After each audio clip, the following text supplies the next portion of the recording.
Hi, my name is Amy and I am a pelvic floor physiotherapist here at Proactive Health.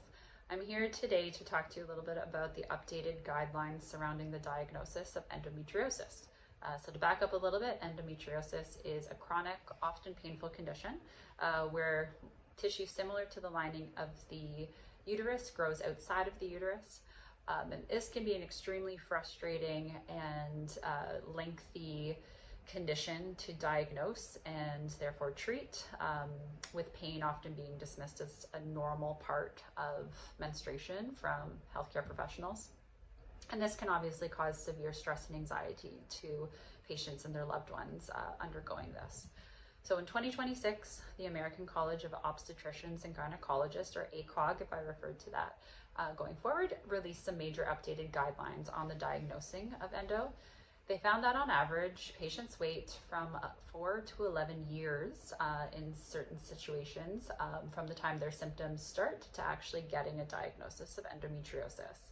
So again, it's nearly a decade of pain, missed work, potential fertility concerns that are just going unaddressed. So what's changing? The biggest shift is that you no longer need surgery to get a diagnosis. Historically, the only way to officially confirm the existence of endo was through a laparoscopic surgical procedure. ACOG is now saying, though, that a clinical diagnosis, meaning that a healthcare professional evaluating your symptoms and doing a physical exam as well as a subjective exam, so just speaking with you, is enough to start treatment for diagnosis with no, obviously operation in sight.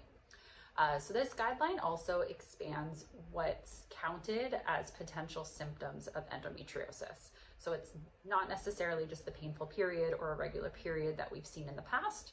Now that is a little bit more all-encompassing, including chronic pelvic pain, pain with intercourse, or bowel or bladder dysfunction. So they're now all being realized as part of this endometriosis picture. And again, those symptoms should be taken more seriously. One of the other guidelines is that imaging like ultrasound or MRIs can be helpful, especially for deeper forms of the disease. However, again, even clear scans don't necessarily rule out endometriosis. And again, this clinical exam should really take precedent. Lastly, though, I think a larger issue at play is the systems level change that needs to occur in the diagnostic process.